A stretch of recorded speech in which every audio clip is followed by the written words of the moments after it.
There was a time when Daniel and I were inseparable. As kids, we'd fall asleep to the sound of Dad's old record player and wake up to Mom's pancakes, racing each other to the kitchen in bare feet. But those days felt like someone else's life, now memories buried beneath years of silence. I hadn't spoken to my brother in 6 years. Not a word. Not since that night. The night he left. The last memory I had of him was his back disappearing into the cold rain.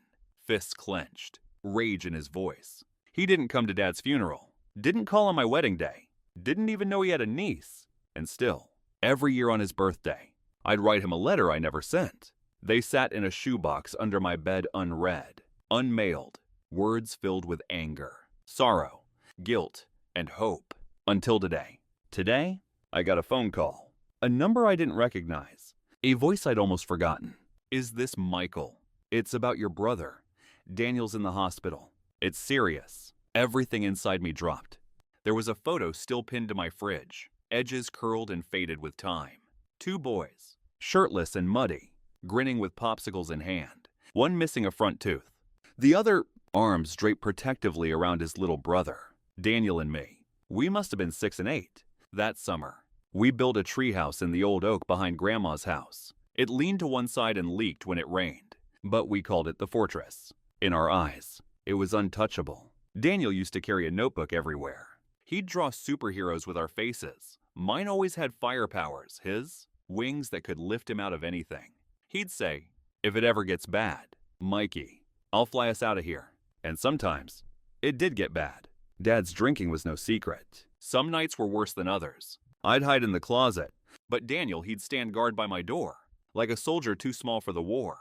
He never said it out loud, but I knew he was afraid, too.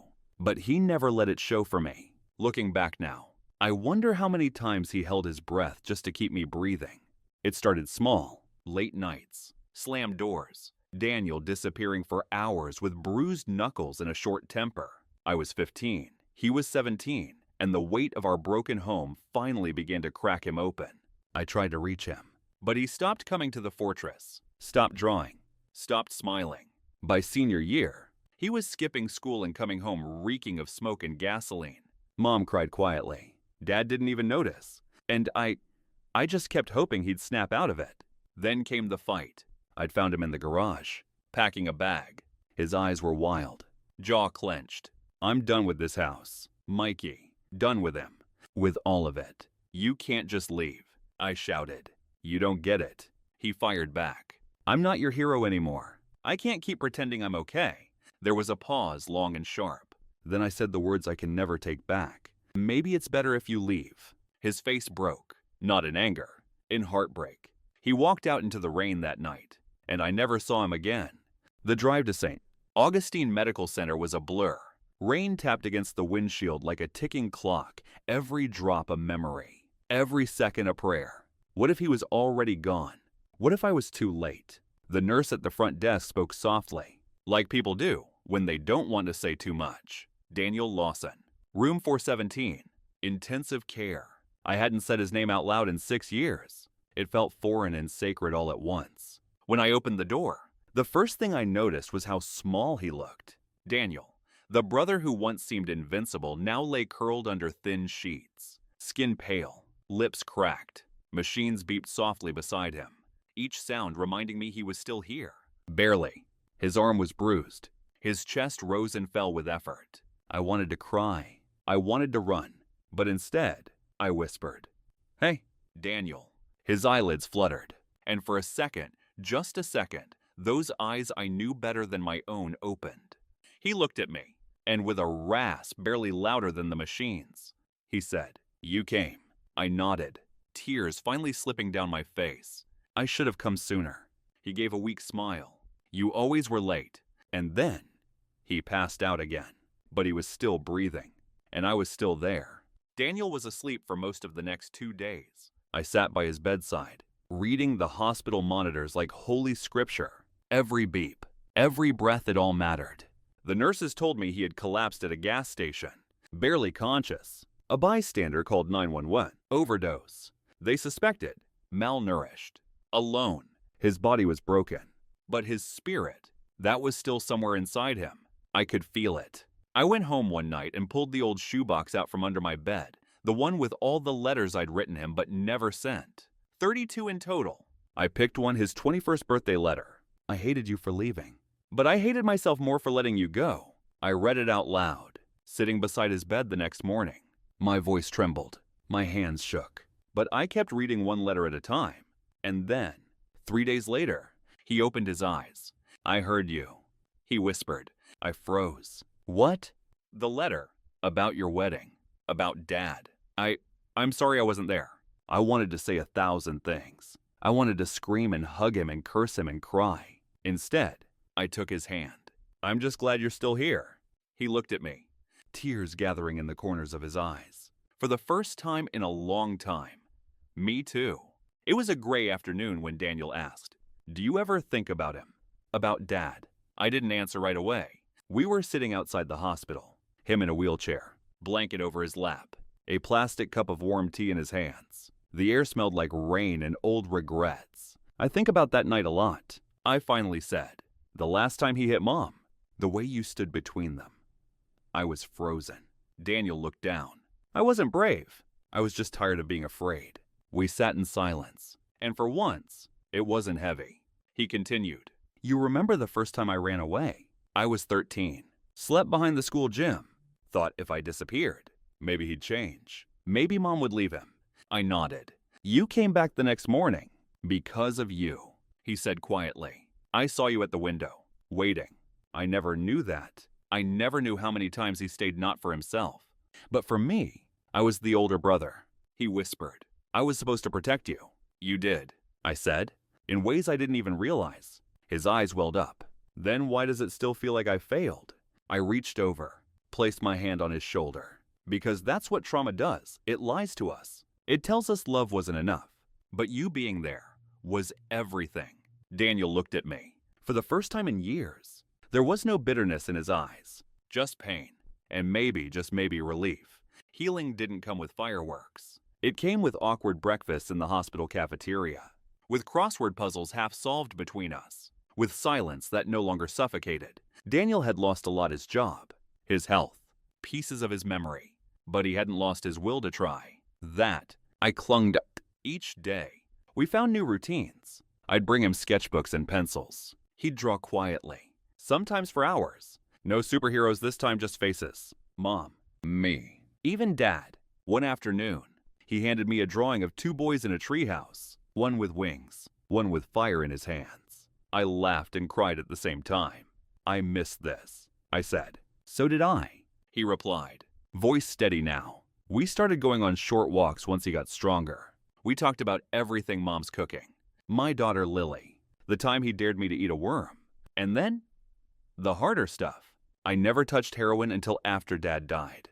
He confessed one morning. I thought I was coping. I didn't flinch. "I thought you'd hate me forever." He added, "I did." I admitted. For a while. But I hated myself more. And there it was, raw, painful, real. Forgiveness doesn't come in grand speeches. It comes in moments like these, when both people are brave enough to tell the truth. The day Daniel met Lily, the air felt different. She was 6, bright-eyed, wild-haired, and fiercely curious. She didn't know much about the man she was about to meet, just that Uncle Daniel used to draw superheroes and hadn't been around for a long time.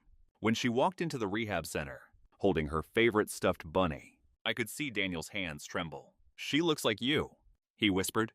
Lily stopped a few feet away, staring at him. Then, without a word, she walked over, stood on her toes, and handed him a crayon drawing.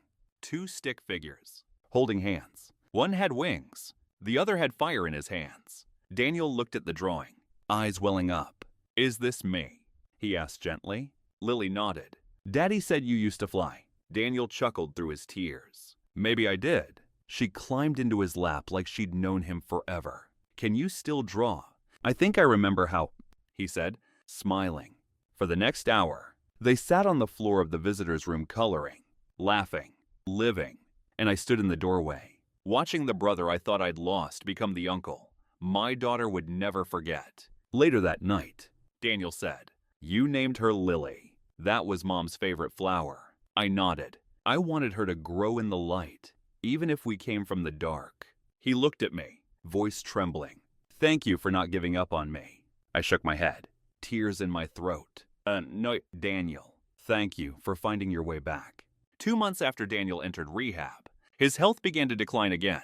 The damage done to his liver, his heart, it was catching up. Doctors did their best. So did Daniel. But some wounds run deeper than medicine. One evening, as the sky turned orange and gold, a nurse handed me an envelope. He asked me to give you this if anything happened. I stood in the hallway, frozen.